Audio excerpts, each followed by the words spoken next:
We have a new president and we heard from the Fed. Stay tuned. Details to follow. You're going to love the information. Hey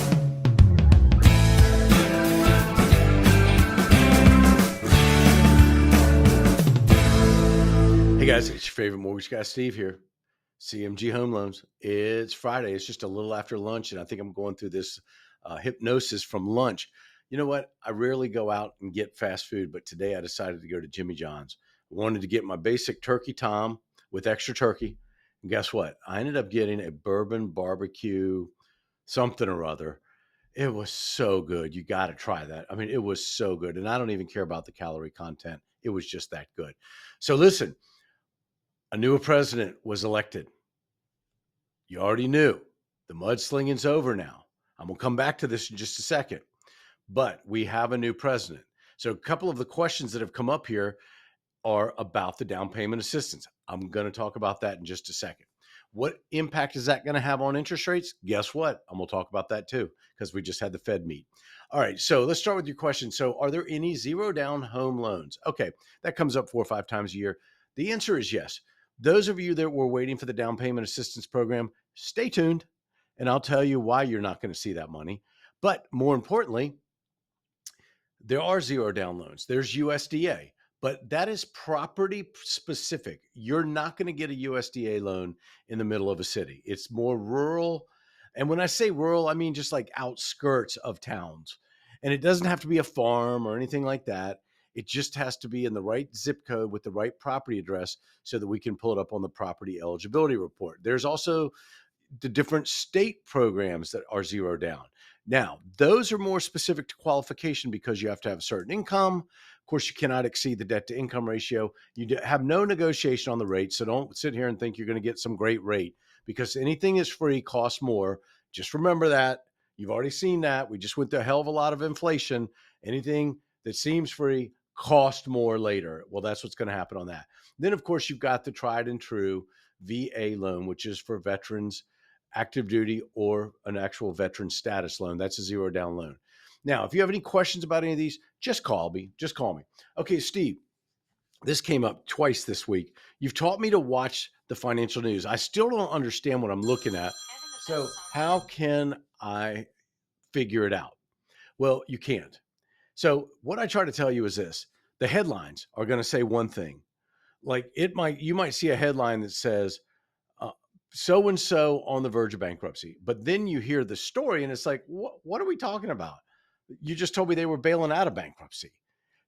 It's all in the headlines. So the thing is this: if you're looking to learn something, it's taken me 30 years to figure all this out from watching TV, from talking to analysts, from learning. So just watch the basics and you can kind of figure it out. But one thing I do want you to know is when you see it says average interest rate, that's the average across the nation. That's not today's rate.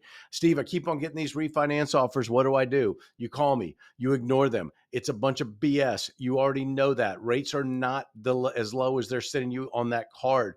Somebody sent me one the other day at 3.99. There's no 3.99 rate out there. There's none. So if you're seeing all these ridiculous offers, give it up. Call me directly. So as I mentioned, we got a new president. Now we can move on with our lives. Those of you that were waiting on the results to buy, guess what? Now you can stop making excuses as to why you're not going to buy a house. Here's the best part about it. You need to now get into the home buying fight. Otherwise, you're going to pay more for a home. Do you know how many people bought houses while you were waiting for the election? Hundreds. Guess what? They're already participating in the equity. So if you watched the Fed Wednesday, you noticed a different tone with Fed Chairman Powell. Now, is he worried about his job? No, he's not worried about his job. He's not appointed by the president. He's elected through the board of governors, and there's a process, and he's not going to be fired by the president either. But you know what? There's optimism now because of a plan moving forward in whatever that plan is, and that plan will start coming out. But they did reduce rates by 0.25%, 25 basis points. It had zero effect on mortgages. Remember, I told you, the Fed does not loan to you or me. They loan to businesses, they loan to industries, and they loan to foreign governments.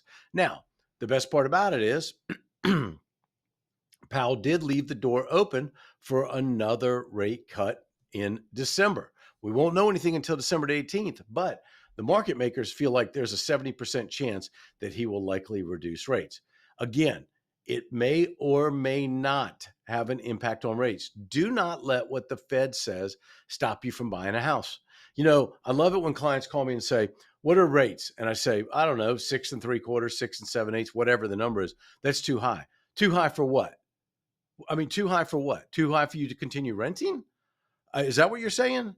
Because I don't understand. People bought rates at 17, 18%. They bought houses. Now they picked up equity. There's always that opportunity to refinance. Now, remember me commenting about the $25,000 gift or the housing allowance that the presidents were touting. Well, guess what? As it turns out, there is no legislation that has been submitted or in place for this to even happen. So now you're 2 to 3 years out if they decide to do it. So we may have another president before this legislation even passes. So guys, stop playing around with the headlines. You're listening to the headlines. You're not looking at the story. You've got to look at the story. Now, the other thing is this. I told you earlier how many people have bought and sold home or bought homes since those that were waiting for the election, hundreds, and they're building up equity. So the important part about equity is the housing market always grows better than the stock market. Speaking about the power of equity, thanks to the strong home appreciation, a lot of people have an opportunity to reduce their monthly payments and eliminate high interest and get rid of PMI or buy a second home, get rid of high debts, whatever you got, a new car, whatever. Reduce the term of your loan, whatever you want to do. But did you know that the average homeowner is now sitting on about $200,000 in equity? Now, remember those pandemic rates I told you about, 2.3 point, 4 point, whatever? We don't care. I've been warning you all along. We do not care because they were pandemically created. They weren't just because the economy was strong. It was created to keep the economy moving while you were sitting at home doing nothing but taking the check and buying Komodo dragons and whatever the hell else you were buying with your stimulus check. But the point is now we're back to a real economy. A real economy is starting all over again. So if you're waiting for that stimulus of the 25,000, one, it's not going to happen. If you picked up a bunch of debt, an average of $30,000 in credit card debt, guess what? Now's the opportunity to call me and let's structure some options for you because rates are starting to improve.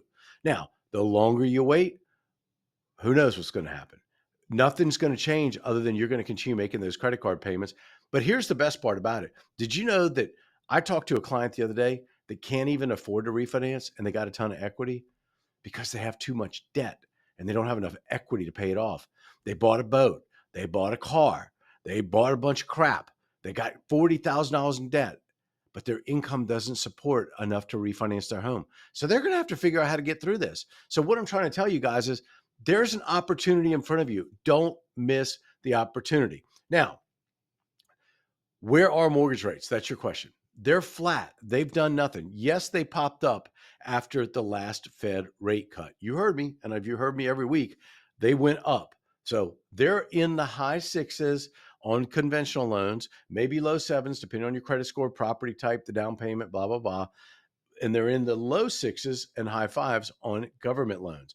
So regardless of who won, nothing changes for the reason that you should buy a home. What we do know is the mudslinging between the candidates has stopped and now we can move on. So if you're thinking about buying, building, selling, refinancing, renovating, or anything that has to do with mortgages in 2025, if it's in your plan, you need to get a hold of me now and get ahead of the rush because it's already starting. The phone started ringing yesterday a lot with people who are thinking about this. And now you need to get into it so that you're ready to strike on those houses because they are not going to stay on the market long. Guys, you've got all of my stuff here, social, phone numbers. You got ways to reach me. Just call me. Call your favorite mortgage guy, Steve. You know I'm here to help. Have a great weekend. Okay.